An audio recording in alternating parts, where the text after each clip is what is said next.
Are here at Round Knob Canyon with me, Keiko Jax, and the Katydid.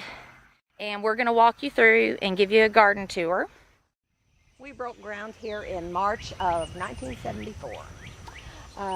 Dad brought me to the top of the hill. This was a big old field. He let me look over the hill. He said, "What do you think about building a house down there?" I said, "Well, it's a field. There's no road." He said, "Well, we'll put a road down there." That's how they did it out there in the world. Yeah. So we did. We broke ground in March and we moved in September, 6 months and 1 day after we bought the property.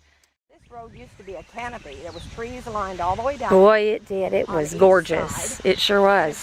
And they came together at the top making a canopy. And Kevin and I had to crawl over those trees when we came to get you. Yes, you did. In 2008. To the left it used to be a little forest. And I was always going to have an old grandma's herb cabin there. But yes. After the 2008 and 2009 ice storm, we lost all the trees. We lost about 200 trees those 2 years. It's just planted in wildflowers and pretty much everything has come and gone already. Oh, are those daisies? No, that's black-eyed Susan. Oh, I beg your pardon. Wild. Oh, well, good. This is a sign I saw on Pinterest and I thought I just had to have it. I've planted zinnias here. They're not doing very well yet. I've got some that are at that stage. They're just about that high and not coming yet. They just need water good.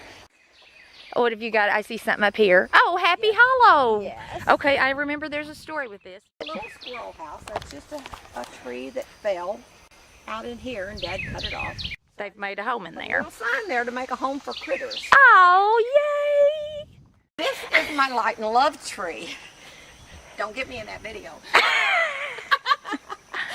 I didn't like the blue bottle trees that I was seeing everywhere, and so I asked somebody, "What are these ugly blue bottle trees that everybody?" See, but ugly. Let's remember, ugly is subjective. Yes, it is subjective, and I know there's people out there that just love them and would give their firstborn for one. And that doesn't mean there's anything wrong with them. It does not. Absolutely does not. Thank you. I love love and light. So I kept thinking, I like the idea of a special tree, but I sure don't want a tree in my yard that's going to make me think of evil spirits every time I look at it. And love and light tree. So I started. That is gorgeous. Heart charms. Now, what is this tree? This is a Rose of Sharon, isn't it? Rose of Sharon. It's Dad's tree, and at this moment, he does not know this has happened to his tree yet. This is just my foo-foo tree. I just like stuff. Foo-foo tree. Like signs and stuff. And for the love of birds, I love that. Oh, well, thank you. You're welcome. That's so cute. I hadn't seen it. On Pinterest. I'm not that creative. Live, that's my fern hook. It hasn't had a fern on it in 2 years. Well, that's because they're as high as a cat's back. Well, yes. What is with the ferns? You think they're made out of gold the last couple of years.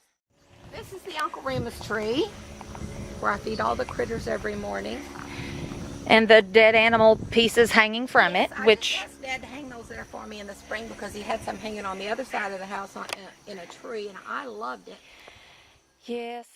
Oh, lovely. This is one of my zinnia beds, and I've got some jars up there for you to take a couple of openings home, and I've already got the sugar water in there. Good. So all we have to do is come back. We'll put that recipe on the website to put cut flowers in. It just helps them last a little longer.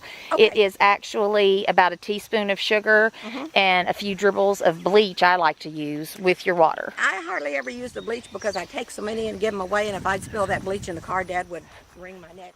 Yeah. Anything on zinnias? I love zinnias. My granny had zinnias, and I've loved zinnias ever since. I always have hundreds of zinnias in the yard. Look at all these butterflies. I know.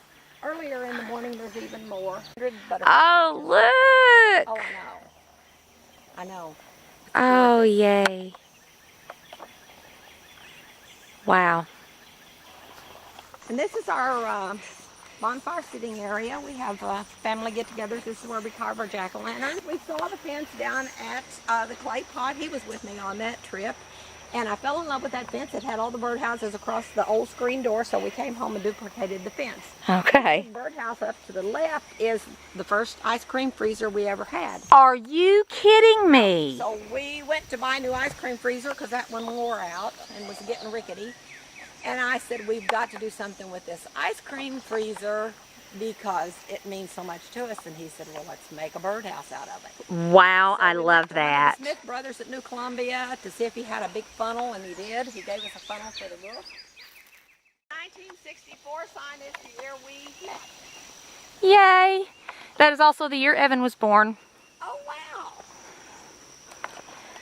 And Chips Ahoy. What a great year. I know.